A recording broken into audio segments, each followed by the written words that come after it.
Vikram dinner करने dining table पर आ गया था। डिम्पल उसका प्लेट लगाकर खाने के लिए कहती है। आप खाना खाइए। विक्रम उसकी तरफ देखते हुए कहा। तुम्हें भूख नहीं लगी है क्या, या फिर अपनी बातों से ही पेट भर लेती हो? क्या मतलब यह कि चुपचाप से बैठो और खाना खाओ। मैं अच्छे से बोल रहा हूँ तो समझ में नहीं आता है क्या? मिस्टर चौहान, मुझे भूख नहीं है, और मुझे ऐसे डांट नहीं सकते हैं आप। क्यों नहीं डांट सकता हूँ? तुम मेरी बीवी हो। सिर्फ 10 महीने रह गए हैं ये इस नाम के रिश्ते में। ये जितनी जल्दी खत्म हो जाए उतना ही अच्छा होगा ना, आपके लिए भी और मेरे लिए भी। इस झूठ के रिश्ते से आजाद हो जाएंगे आप। वैसे भी हमारे रिश्ते में कुछ नहीं है, ना प्यार ना इमोशन, और ना ही एक दूसरे के साथ रहना चाहते हैं। 10 महीने पूरे होते ही सब कुछ बदल जाएगा मिस्टर चौहान। बोलते हुए डिम्पल की निगाहें झुक गई थीं और विक्रम की आंखें कहीं और। वो कुछ कहता उससे पहले ही डिम्पल मुस्कुराते हुए बोली, मैं भी किन बातों में लग गई। आपके लिए पूरी लेकर आती हूँ। और हाँ, यह गाजर का हलवा आपको बहुत पसंद है ना? मैं और लेकर आती हूँ। डिम्पल बहाना बनाकर किचन में चली गई थी, लेकिन विक्रम खाने की तरफ देख भी नहीं रहा था। वो तो बस डिम्पल की बातों में खोया हुआ था और अपने मन में सोचते हुए कहा, 10 महीने बाद सब कुछ खत्म होकर भी कुछ है जो खत्म नहीं होगा। डिम्पल किचन में आकर अपने मुंह पर हाथ दबाए हुए रोने लगी और अपने मन में बोली, सब कुछ खत्म होकर भी बहुत कुछ नहीं बदलेगा। वो है आपकी आदत। मिस्टर चौहान, आप जैसे भी हैं, लेकिन सच्चाई तो यही है कि चाहने लगी थी मैं आपको। आपकी आदत कैसे छूटेगी? कैसे रहूंगी मैं आपके बिना? डिम्पल अपना चेहरा पानी से धो लेती है और बाहर मुस्कुराते हुए आती है, जैसे कुछ हुआ ही नहीं। विक्रम धीरे धीरे खा रहा था। वो चेयर से उठते हुए कहा, मेरा पेट भर गया है, मैं सोने जा रहा हूँ। तुम कमरे में आ जाना। क्या मतलब है आपका? मैं आपके कमरे में सोने आऊं? अगर आंटी जी को ठीक है तो तुम मेरी फिक्र मत कीजिए मिस्टर चौहान, यहाँ सोफे पर सो जाऊंगी। मुझे तो आदत है ऐसे सोने की। कि आप जाइए, आपको सुबह ऑफिस भी जाना है। Good night. Good night. Vikram अपने कमरे की तरफ जाने लगा। वो मुड़कर डिम्पल की तरफ देखता है तो बस देखता ही रह गया, क्योंकि उसे धीरे धीरे एहसास हो रहा था कि डिम्पल इनोसेंट है। उसने कोई गुनाह नहीं किया है। विक्रम कमरे में आया तो उसका बेड बहुत अच्छी तरह से बिछा हुआ था। सब कुछ ऐसे सजा कर रखा हुआ था जैसे पूजा रखती थी।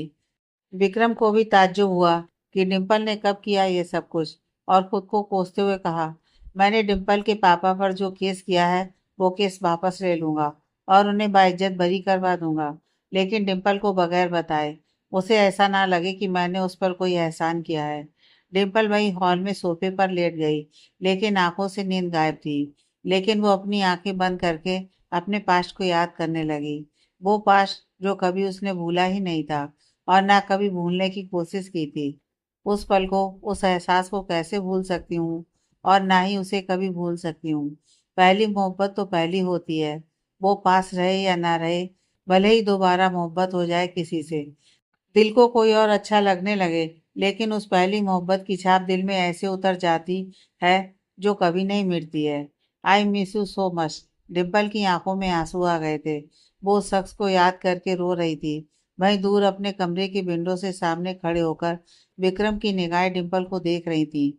वो उसके आंसुओं को देख रहा था, लेकिन वो इतना मजबूर था कि चाह कर भी कुछ नहीं कर सकता था, क्योंकि अब भी डिम्पल उसे एक जालिम इंसान समझती थी। लेकिन इस जालिम इंसान के दिल में भी कभी प्यार था, जो अब दिखाई दे रहा था। लेकिन उस प्यार को देखने के लिए दिल की जरूरत थी। जो आंखों से दिख रहा था वो सब झूठ भी हो सकता है, लेकिन कोई इस बात को समझने में देरी कर देता है।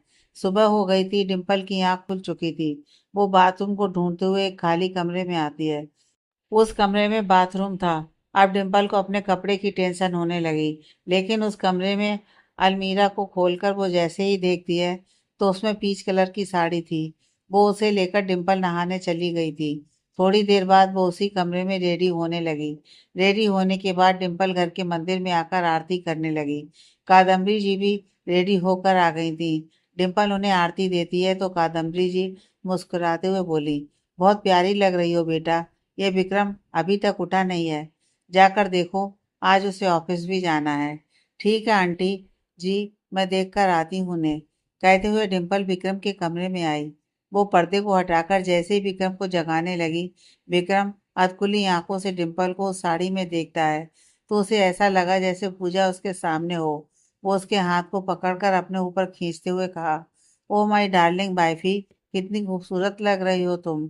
विक्रम को इतने रोमांटिक अंदाज से बात करते हुए देखकर डिम्पल सकपका गई थी। उससे ज्यादा तो उसकी दिल की धड़कनें जैसे थमसी गई हों। विक्रम की मजबूत पकड़ से वो इतनी घबरा गई थी कि मानो उसकी सांसें वहीं एक जगह रुक गई हों। खुद को संभालते हुए डिम्पल धीरे से बोली, मिस्टर चौहान, क्या बदतमीजी है, छोड़िए मुझे।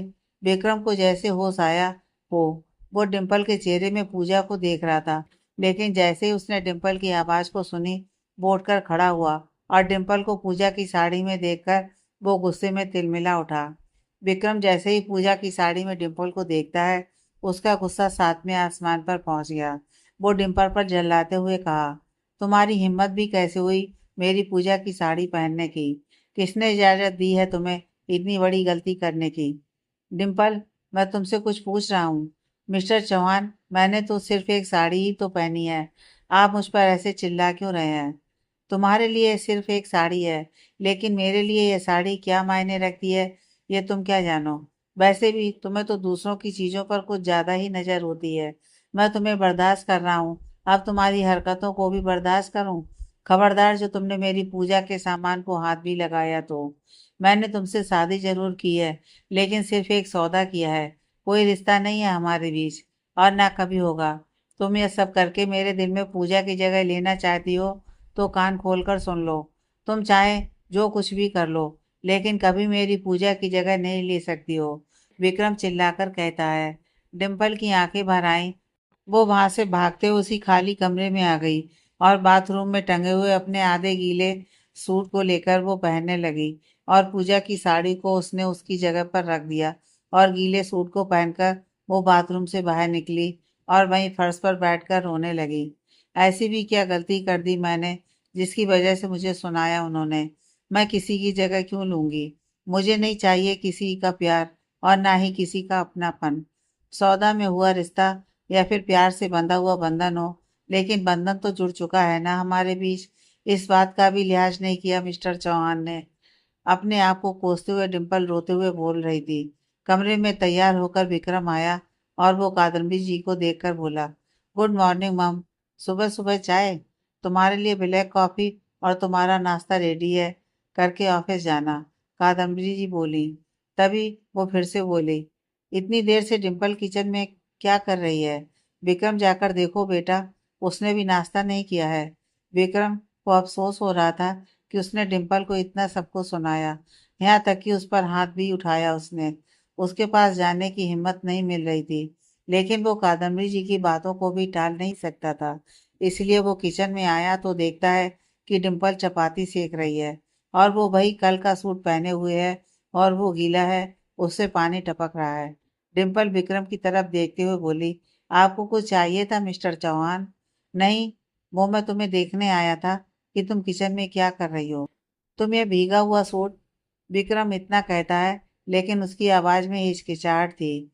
लेकिन डिम्पल उसे सरलता से जवाब देते हुए बोली, आपने नाश्ता कर लिया है तो आप ऑफिस जाइए, मैं आपके लिए टिफिन पैक कर रही थी, ये लीजिए। डिम्पल टिफिन पैक करके देती है और वहां से चली जाती है। वो कादम्बरी जी के पास न जाकर अपने कमरे में आई और अपने पहने हुए कपड़े से पानी को निचोड़कर निकालने लगी। विक्रम उसे देख लेता है और उसके पास आकर बोला, तुम गीले कपड़े पहने रहोगी तो बीमार पड़ जाओगी, जाकर कपड़े बदल लो और कबर्ड में और कपड़े होंगे, उन्हें पहन लेना। क्यों? क्यों मिस्टर चौहान, क्या वो कपड़े आपकी पूजा के नहीं हैं? क्या पता, अगर मैं उन कपड़ों को पहन लूंगी तो फिर से पूजा की जगह मैं लेने की कोशिश करूंगी। आपकी गलत फहमी है मिस्टर चौहान, और आपकी इस गलत फहमी को दूर करती हूँ मैं। मुझे ना आपकी पूजा के कपड़ों में इंटरेस्ट है और ना ही आप में। वैसे भी मैं बीमार पड़ूं या फिर मुझे कुछ भी हो, इससे आपको क्या मतलब है? मैं आपके लिए कोई मायने नहीं रखती हूँ मिस्टर चौहान। प्लीज मुझे मेरे हाल पर छोड़ दीजिए। आपसे रिक्वेस्ट करती हूँ, प्लीज लीव मी अलोन। क्योंकि अब मैंने ये जरूर सीख लिया है कि परिस्थितियाँ जैसी भी हो, इंसान को अपने तरीके से हैंडल करना आना चाहिए और कोई कुछ भी कहे, उसकी बातों को सुनकर भी अनसुना कर देना चाहिए। लेकिन हम लड़कियाँ इमोशनल फूल होती हैं, किसी की बातों में बहुत जल्दी आ जाती हैं।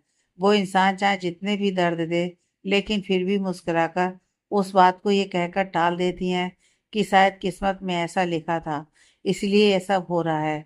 डिम्पल सिर्फ नाराज ही नहीं थी, बल्कि बहुत ही ज्यादा गुस्से में थी।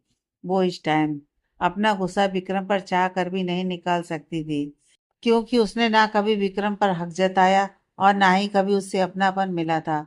वो ऐसे उलझे हुए रिश्ते में फंसी हुई थी कि जिसे जितना सुलझाओ उतना ही ज्यादा उलझ जाता। वो बिना कुछ बोले ही उसकी आंखें बहुत सारी शिकायतें कर रही थी। विक्रम को अपनी गलती का एहसास हुआ, लेकिन वो विक्रम ऑफिस के लिए निकल जाता है। लेकिन वो ऑफिस न जाकर पुलिस स्टेशन पहुंच गया था और मिस्टर सिंघानिया के खिलाफ सारे केस वापस लेकर वो उनकी बेल करवा देता है। बिना उन्हें पता चले एक वकील हायर करता है और उनकी बेल की सारी प्रोसेस करके वो ऑफिस निकल गया। इधर मिस्टर सिंघानिया की बेल हो गई थी। वो कुछ घंटे बाद जेल से बाहर निकले। वो देखते हैं एक वकील खड़ा है जो उनके ही आने का इंतजार कर रहा है। मिस्टर सिंघानिया उस वकील के पास आकर बोले, मेरी बेल किसने करवाई है? मुझे नहीं जानना है, लेकिन आपको धन्यवाद करना चाहता हूँ और मैं किसी का एहसान नहीं रखता। आपका यह एहसान भी उतार दूंगा। मिस्टर सिंघानिया अपने घर की तरफ निकल पड़े। जैसे ही वो अपने घर के बाहर आए, वो दरवाजे की बेल बजाने लगे। उनकी पत्नी दरवाजा खोलती हैं और अपने सामने अपने पति को देखकर रोने लगी। उन्हें खुशी तो हुई थी, लेकिन अपनी पति को बदहाल स्थिति में देखकर वो उनके गले लगकर रो पड़ी। तब तक मिस्टर सिंघानिया की माँ भी आ गई और इतने दिनों के बाद अपने बेटे को देखकर उनकी आंखें भर आईं। वो अपने बेटे को देखकर बोली, डिम्पल तुम्हारे साथ नहीं आई बेटा। डिम्पल का नाम सुनते ही मिस्टर सिंघानिया तो जैसे आग बबूला हो गए। उन्हें बस विक्रम से प्रतिशोध लेना था। वो इस बात को मन ही मन में तय कर चुके थे। वो तो पहले से ही विक्रम को नापसंद करते थे, लेकिन अपनी डूबती हुई कंपनी को बचाने के लिए उन्होंने अपनी बेटी की शादी विक्रम से करने का मन बनाया था। उन्हें तो ये नहीं मालूम था कि इतनी जल्दी सब कुछ बदल जाएगा। डिम्पल और विक्रम पहली ही मुलाकात में दोनों शादी कर लेंगे। मिस्टर सिंघानिया को झूठे आरोप में फंसाकर विक्रम ने तो गलती की थी, लेकिन उससे भी बड़ी गलती अब वो करने वाले थे। विक्रम को जान से मारने की कोशिश वो मन में तय करके एक झूठी मुस्कान लिए हुए अपनी माँ के पैर छूते हुए बोले, आप ठीक तो है ना बेटा? एक माँ कैसे खुश रह सकती है बेटा, जिसका बेटा बेकसूर होते हुए भी जेल में हो? क्या पाप किया था हमने जो डिम्पल जैसी मनहूस बेटी इस घर में पैदा हुई? हमने उसे इतने लाड प्यार से पाला और उसने ये सिला दिया हमें। उस इंसान के साथ गुलछर्रे उड़ा रही है जिसने उसके पिता को जेल भिजवाया। माँ, गलती हमारी ही है। हमने उसे कुछ ज्यादा ही लाड प्यार दिया, ऐसे संस्कार दिया है जो भुगतना भी हमें ही पड़ेगा। वो मेरी बेटी है, ये मैं पूरी तरह से भूल चुका हूँ। वो मेरे लिए उसी दिन मर गई थी जिस दिन उसने विक्रम से शादी की थी। बेटी के नाम पर कलंक है वो। एक बार भी उसने अपने बाप के बारे में जानने की कोशिश नहीं की। मैं मर रहा हूँ या फिर जी रहा, ये तक जानने की कोशिश नहीं की। ऐसी औलाद होने से अच्छा है मैं बे औलाद रहता। माँ, डिम्पल ऐसे बदल जाएगी कभी नहीं सोचा था। वो हमारी बर्बादी की वजह बनी है माँ। मिस्टर सिंघानिया न आंखों में आंसू लिए हुए बोले, डिम्पल को हम सब भूल चुके हैं बेटा। अब उस मनहूस का नाम इस घर में कोई नहीं लेगा। आज मेरा बेटा घर वापस आ गया है, अब सब कुछ ठीक हो जाएगा। आज मैं अपने भगवान के मंदिर में जाऊंगी और उनके सामने दिए जलाऊंगी और उनकी आरती करूंगी। बहू, आज खान में सब कुछ मेरे बेटे का पसंद का बनाना। मैं मंदिर जा रही हूँ और तुम भी हमारे साथ चलो रणदीप। मिस्टर सिंघानिया अपनी माँ के साथ मंदिर की तरफ जाने लगे। इधर डिम्पल अकेले हॉल में बैठी हुई थी। उसे रह रहकर अपने पापा की याद आ रही थी। वो खुद से कहने लगी, कितनी बदनसीब हूँ मैं, अपने पापा से नहीं मिल सकती। ना ये कह सकती हूँ उनसे कि पापा मैं सब कुछ एक दिन ठीक कर दूंगी, आपकी सारी तकलीफों को दूर कर दूंगी। मम, मैं तो आपकी लाडली हूं ना। आपकी आंखों में आंसू नहीं देख सकती थी, लेकिन आज मेरी वजह से किस्मत को तो दोष भी नहीं दे सकती हूँ मैं। क्योंकि किस्मत ने नहीं बल्कि मैंने खुद को इस रास्ते में डाला है। तभी दरवाजे की बेल बजी। वो दरवाजा खोलने जाती है तो एक बहुत सुंदर सी लड़की, जो दिखने में बहुत ही ज्यादा सुंदर थी, कद काठी डिम्पल के जैसी थी, उसकी हम उम्र ही थी। उसने पर्पल कलर की शॉर्ट ड्रेस पहना हुआ था और ऊंची हील में वो बड़ी ही दिलकश अंदाज में बोली, बी है क्या? डिम्पल को कुछ समझ में नहीं आया। वो ना समझते हुए बोली, बी, तुम सामने से हटो प्लीज, मैं अपने बॉयफ्रेंड से मिलने आई हूँ। बॉयफ्रेंड? डिम्पल बोली तो वो लड़की मुस्कुराते हुए बोली, यस स्वीटी, बी मेरा बॉयफ्रेंड है। और तुम कौन हो प्रीटी गर्ल? तभी कादम्बरी जी आवाज लगाते हुए बोली, डिम्पल कौन आया है बेटा? वो लड़की अंदर आते हुए कादम्बरी जी के पैर छूते हुए बोली, ओह माय डार्लिंग मौसी, कैसी हैं आप? और ये क्या, आप बी के पास आई हैं और मुझे बताया भी नहीं? ये आपने अच्छा नहीं किया मासी। मासी, ये लड़की कौन है? ये डिम्पल है, इस घर की केयर टेकर है। जब विक्रम घर से बाहर रहता है तो यही रहती है घर में और देख रेख करती है। अच्छा, इतनी खूबसूरत केयर टेकर? कुछ गड़बड़ नहीं लग रही है मौसी? ये केयर टेकर कम और इस घर की बॉस ज्यादा लग रही है। कहीं भी मुझे भूल तो नहीं गया ना? हो सकता है कि इतनी खूबसूरत केयर टेकर के साथ उसका चक्कर चल रहा हो और वो अपने ही लोगों को भूल गया हो।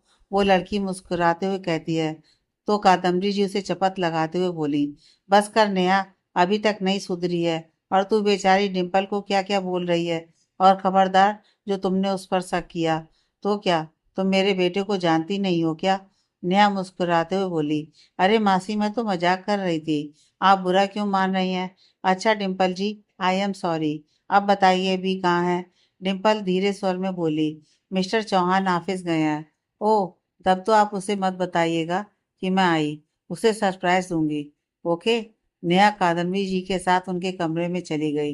डिम्पल खुद से बड़बड़ाते हुए बोली, सरप्राइज तो मैं हूँ मिस्टर चौहान, कहने को तो मैं उनकी पत्नी हूँ, लेकिन ना ही लोगों के सामने अपने पति को पति कह सकती हूँ और ना ही अपने पति के सामने। नेहा कादम्बरी जी से बोली, वो ठीक है ना मौसी? पूजा के जाने के बाद कैसे संभाला उन्होंने खुद को? कादम्बरी जी बोली, वो पूजा से बहुत ही ज्यादा प्यार करता है बेटा, इसलिए तो उसने किसी और के बारे में नहीं सोचा। अभी उसकी उम्र ही क्या है। पूजा साथ नहीं है, लेकिन वो अपने विक्रम को कभी अकेला नहीं देख सकती थी, क्योंकि अकेला इंसान अंदर ही अंदर घुटता रहता है। तभी दरवाजे की नॉक की आवाज आई। डिम्पल कॉफी लेकर आई और नेहा की तरफ बढ़ाते हुए बोली, आपके लिए कॉफी है। तभी कादम्बरी जी बोली, नेहा पहले चेंज कर लो अपने कपड़े और फ्रेश होकर आओ। और डिम्पल, तुम मेरे साथ आओ, मुझे तुमसे कुछ जरूरी बात करनी है। कादम्बरी जी डिम्पल के साथ किचन में आई और उसकी तरफ देखते हुए बोली, डिम्पल बेटा, मेरा एक काम करोगी?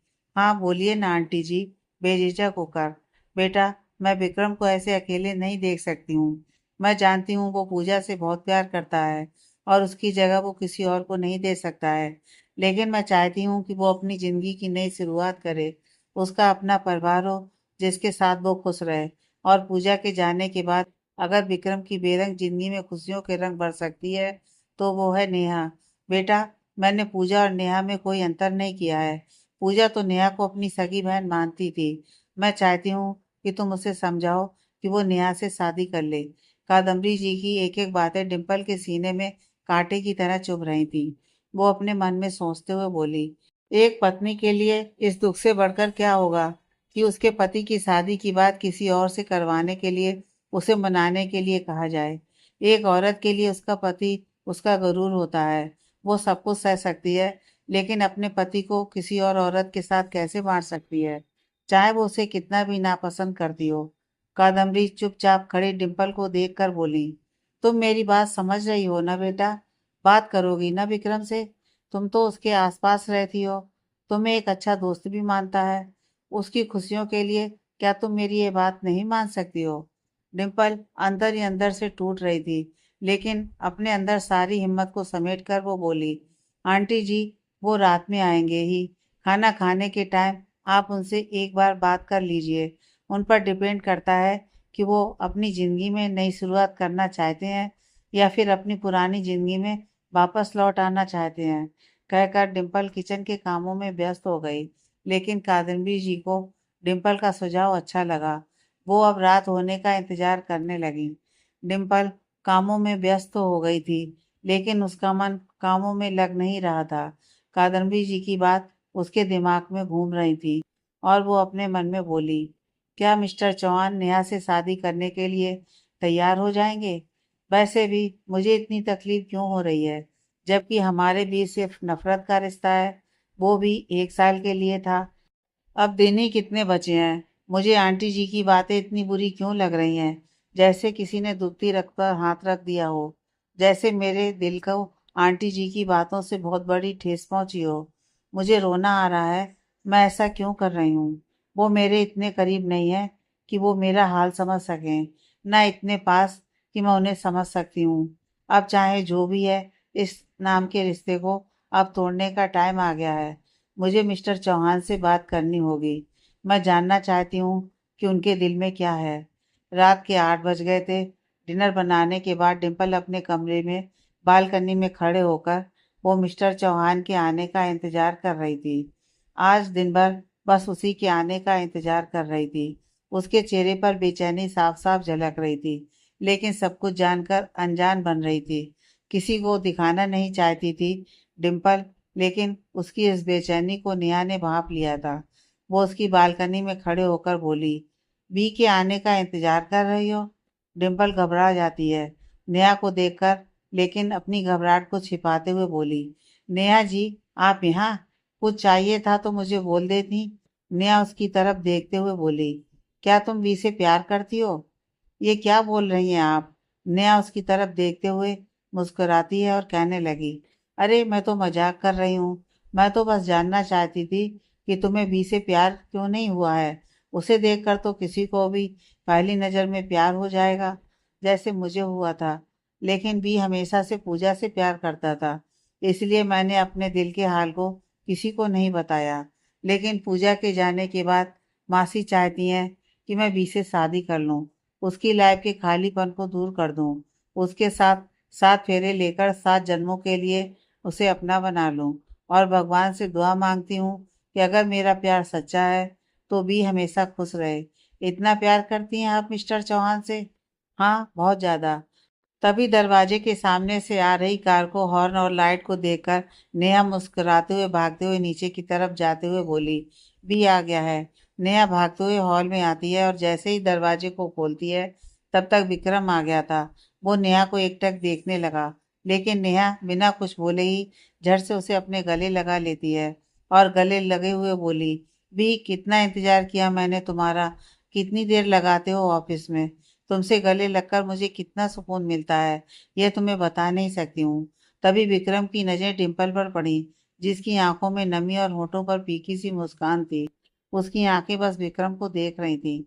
दोनों की आंखें एक दूसरे को देख रही थी और आपस में ही बात कर रही हो। डिम्पल दूसरी तरफ घूम जाती है और वो जाने लगी, जैसे उसे तकलीफ हुई हो विक्रम को किसी और को गले लगाते हुए देखकर। लेकिन वो ये सब कुछ दिखाना नहीं चाहती थी। कादम्बरी जी आते हुए बोली, डिम्पल बेटा, विक्रम आ गया है क्या? जी आंटी जी। ठीक है बेटा, तुम सबके लिए डिनर लगा दो। अच्छा, जरा ठहरो बेटा। हाँ आंटी जी। तुम विक्रम से बात करोगी ना मेरे लिए? बोलो ना बेटा। डिम्पल हाँ में सिर हिला देती है और विक्रम के कमरे में आती है और उसके लिए कपड़े निकालने लगी। तभी अलमारी बंद करते हुए एक तस्वीर नीचे गिर जाती है, जिसमें पूजा, नेहा और बीच में विक्रम था। उन तीनों की तस्वीर को देखकर बिना कुछ कहे डिम्पल उस तस्वीर को अलमारी में रख देती है। और जैसे ही वो कमरे से बाहर निकलने वाली होती है कि सामने विक्रम खड़ा था।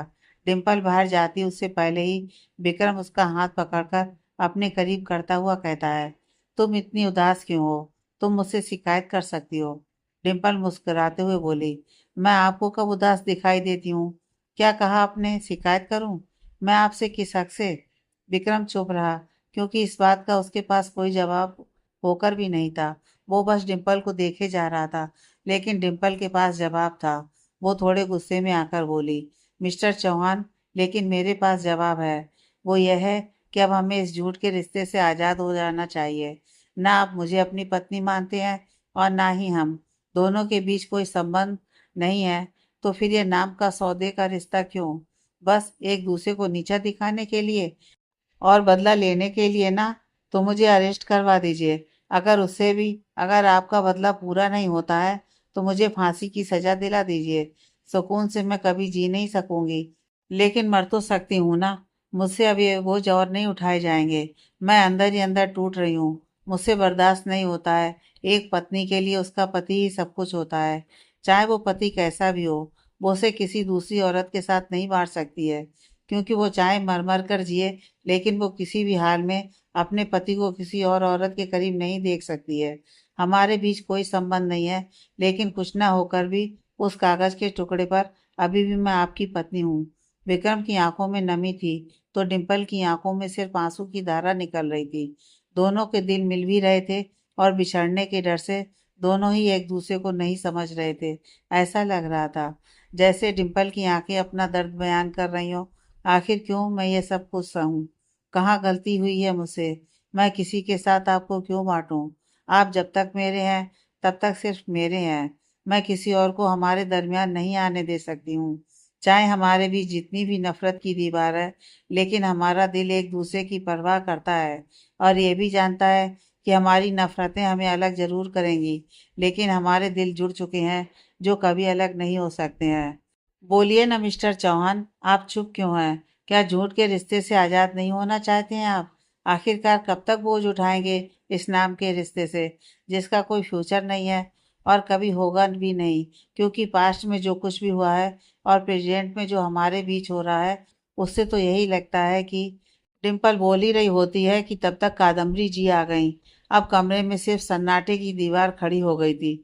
डिम्पल का चुप हो जाने से विक्रम का ध्यान टूटा। वो कादम्बरी जी को देखकर बोला, मॉम, आप यहाँ क्या कर रही हैं? नेहा और हम कब से तुम्हारा इंतजार कर रहे हैं। क्या हुआ? डिनर नहीं करना है क्या तुम्हें? हाँ मॉम, मैं आ ही रहा हूँ, विक्रम कहता है, और कादम्बरी जी के साथ डिम्पल और विक्रम आते हैं। सारे डाइनिंग टेबल के सामने बैठे हुए थे। नेहा विक्रम की बगल में बैठते हुए बोली, भी तुम कुछ खोए खोए से हो। मेरे होते हुए तुम ऐसे कैसे रह सकते हो? वैसे भी कल पूरा दिन मुझे तुम्हारे साथ रहना है। घूमना है, और शॉपिंग, मूवी देखने जाना है। क्या तुम मुझे ले चलोगे? मुझे ऑफिस में बहुत काम है नेहा, विक्रम टालते हुए बोला। तो कादम्बरी जी बोली, विक्रम बेटा, ऑफिस का काम तो होता ही रहेगा। एक दिन नेहा के लिए भी निकालो, और मुझे तुमसे कुछ बात करनी है। कौन सी बात मॉम? तुम्हारी लाइफ की नई शुरुआत करने के लिए। देखो बेटा, जो होना था हो गया। पूजा वापस तुम्हारी लाइफ में नहीं आ सकती है। वो हम सबको छोड़कर बहुत दूर चली गई है। इस बात को तुम एक्सेप्ट करके अपनी लाइफ में मूव ऑन करो बेटा। ये आप कैसी बातें कर रही हैं? पूजा से मैं अब भी उतना ही प्यार करता हूँ। उसके अलावा मैं किसी को अपने दिल में क्या, अपनी जिंदगी में जगह नहीं दे सकता हूँ। पूजा न सिर्फ मेरी पत्नी थी, बल्कि मेरा पहला प्यार है वो। उसे बुलाकर, सॉरी मॉम, लेकिन मैं आपकी ये बात नहीं मान सकता हूँ। विक्रम इनकार कर देता है और चेयर पर से उठने लगा। तो कादम्बरी जी उसे समझाते हुए बोली, किसी के जाने के बाद भले ही हमें दुख होता है, तकलीफ होती है, लेकिन हम जीना तो नहीं छोड़ देते हैं ना।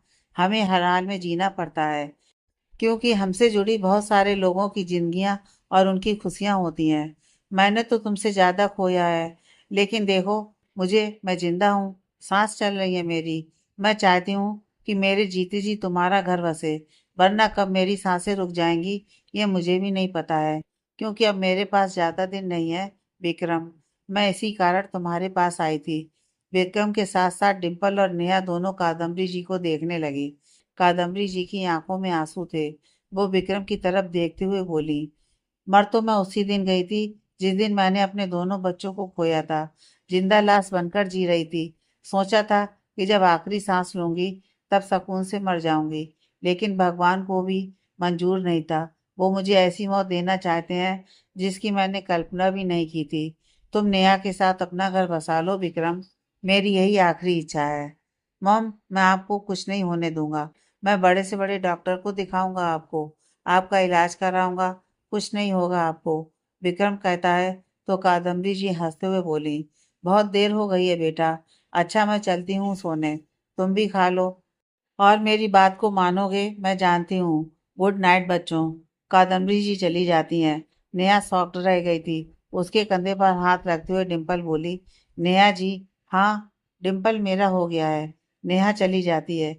चेयर पर सिर्फ विक्रम बैठा हुआ था, हताश होकर। उसे सांत्वना देने के लिए डिम्पल थी। वो विक्रम की बगल में खड़े होकर बोली, मिस्टर चौहान आप। विक्रम उठकर डिम्पल के गले लग गया। उसकी आंखों से आंसू निकल रहे थे। उसके आंसू डिम्पल के कंधे पर गिर रहे थे। डिम्पल ने विक्रम को इतना कमजोर होते हुए कभी नहीं देखा था। आज वो किसी बच्चे की तरह लिपटा हुआ था, जैसे वो अंदर ही अंदर से टूट रहा हो। फिर वो डिम्पल से अलग होकर सीधे अपने कमरे की तरफ चला गया। डिम्पल उसके पीछे पीछे आई और उसे समझाते हुए बोली, मिस्टर चौहान, एक बात मानेंगे मेरी? क्या? आप आंटी जी की बात मान लीजिए। नेहा से शादी कर लीजिए। मैं अब आपको रोकूंगी नहीं और ना ही आप दोनों के बीच में आऊंगी। इतना कहकर डिम्पल वहां से चली गई। लेकिन विक्रम के दिल में आज भी पूजा थी और वो डिम्पल से अलग भी नहीं होना चाहता था। इधर डिम्पल कादम्बरी जी को देखने उनके कमरे में आई। वो देखती है कि कादम्बरी जी बेड पर बैठकर फोटो एल्बम देख रही हैं। उनकी आंखों से आंसू गिर रहे थे। वो एक एक करके तस्वीर ऐसे देखकर चूम रही थी जैसे वो इंसान तस्वीर में नहीं बल्कि सामने बैठा हो। वो सारी तस्वीरों को देखने में खोई हुई थी कि डिम्पल दरवाजे को नॉक करती है तो कादम्बरी जी मुस्कुराते हुए उसकी तरफ नजरें घुमाते हुए बोली, डिम्पल तुम सोई नहीं बेटा? नहीं आंटी जी। आप क्या कुछ देख रही हैं क्या? हाँ, अपने बच्चों की तस्वीर और अपनी पुरानी यादों को ताजा कर रही हूँ। जैसे ही डिम्पल की नज़र तस्वीरों पर पड़ी, वो तो शॉक्ड रह गई, क्योंकि उस तस्वीर में दिख रहे शख्स को देखकर तो जैसे उसे बहुत बड़ा झटका लगा हो। उसकी आंखें डबडबा गई थीं, जैसे बहुत कुछ बोलने की कोशिश कर रही हो, लेकिन जुबान साथ नहीं दे रही हो। डिम्पल थोड़े से हकलाते हुए बोली, आंटी जी, ये लड़का अयान। कादम्बरी जी बिना ध्यान दिए हुए बोली, अयान मेरा बेटा। बोलते हुए वो रुक गईं और सवालिया नजरों से डिम्पल को देखने लगी। आगे की कहानी नेक्स्ट पार्ट में।